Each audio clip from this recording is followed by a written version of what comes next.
And then we had the main event between Demetrius Andrade and Liam Williams, which I also found to be a very frustrating fight, for a lot of different reasons. I'm going to break this down into layers why I found this fight so frustrating. For one, I think that Andrade is at a point in his career where he deserves a bigger fight. He deserves something more engaging than this, right? He's into his 30s now. He's 30-0 with 18 knockouts. He's got a belt, and he keeps winning, and I feel like this was not a great opponent either. I wanted to see him in a more engaging fight. To me, Liam Williams was somewhat rudimentary. It was very like charge in, clinch, hope for the best. It didn't seem like he had a real good understanding of how to deal with the southpaw. The whole fight was just really ugly. There was a lot of grabbing and pushing and shoving, and Andrade did, what he always does. He seems to always hurt guys early and put them down, and it seems like the fight has the potential to be a quick fight, and then it's not a quick fight. So, while I think that he deserves a more meaningful fight, a bigger fight, a more exciting opponent, to me, this was not a good performance for him. Because every round after round, it was just so obvious what the talent gap was in this fight. And I just was really surprised that he could never find a way to make this a little easier for himself. And I don't know if that was a choice, but if it was a choice, he made it look like this guy was kind of giving him problems. And he didn't make it look like an easy fight, even if it was 12 zip. And I think, like, to me, he has to, and it shouldn't be this way. I don't think it should be this way. But if he wants to, continue putting himself in that conversation to be fighting the top guys, somebody like this has to be easy fucking work. Easy fucking work. And it wasn't. He really had to work for it, and I felt like, in a way, he did that to himself. And I think hearing him in the post-fight interview where he's saying, I shouldn't have to do anything to get these guys to want to fight me because I'm undefeated and I got a title. I get what he's saying when he says that, but that's not the reality of his situation. He does have to entice these guys.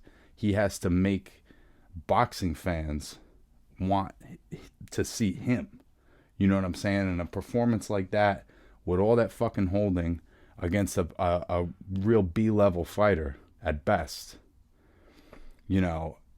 it's hard for me as a fan of his to go, well, you got to see him against Golovkin, right? You got to see him against Charlo. You got to see him against Danny Jacobs. That's a tough sell after that fight.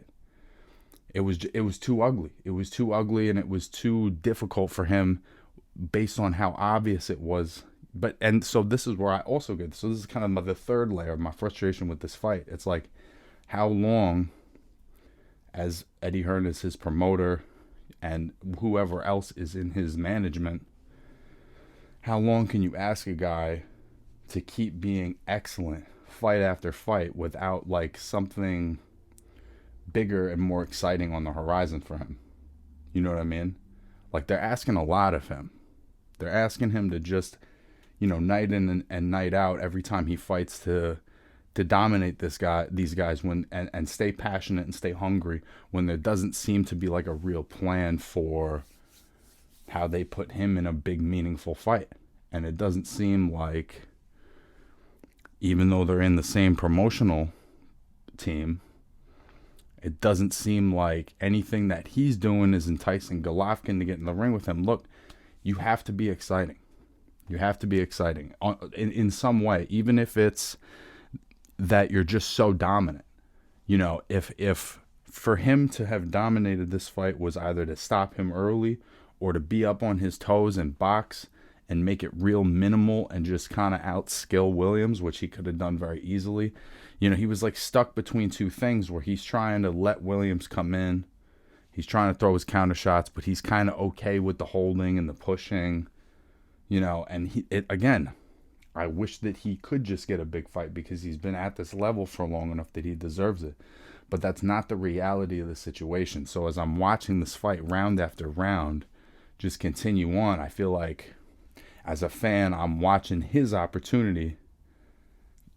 I don't know if he's slipping through the cracks or what exactly it is, but I just feel like if he's not blowing guys like that out of the water, you know, and making the fans demand, Demetrius Andrade, I just don't see how he gets that bigger fight because the risk reward on that's no good if you're a big name. Because he is a good fighter. He is a skilled fighter. There is a good chance you lose. But where's the fan base? Who's demanding to see Andrade against these other guys? I wish it wasn't that way. I wish it was purely based on merit. But that's a part of the game. So, where does I wonder where he feels like he fits that into promoting himself. Does he feel like in his mind, if I have the opportunity to get a guy out of here, I got to do it, and I got to do it now, and I got to really lay it on him? Does he have that mentality? I don't know. But regardless, I think he's a really talented fighter that's not getting the fights he deserves. And on top of that, I don't think he made his case real good on Saturday, unfortunately. And I want to see him fight bigger names. So that's part of why it was so frustrating. But, hopefully they can get him an opponent that's exciting for him, where we can see a little more passion in his boxing. The last thing I want to say about that fight, I didn't feel like his legs looked real great. When he was trying to move around, I felt like his legs looked a little unsteady. He looked a little, not slower, but it was a little more of a shuffle than a glide, if you get what I'm saying. So I hope we get to see him in the ring again soon against a better opponent. Ideally, Golovkin, Charlo, whoever it may be. But I think he does have to, it's tough to say, but I think on some level he does have to take some responsibility for making the public demand to see him in big fights, basically. I think that has to be more of what he's concerned about now.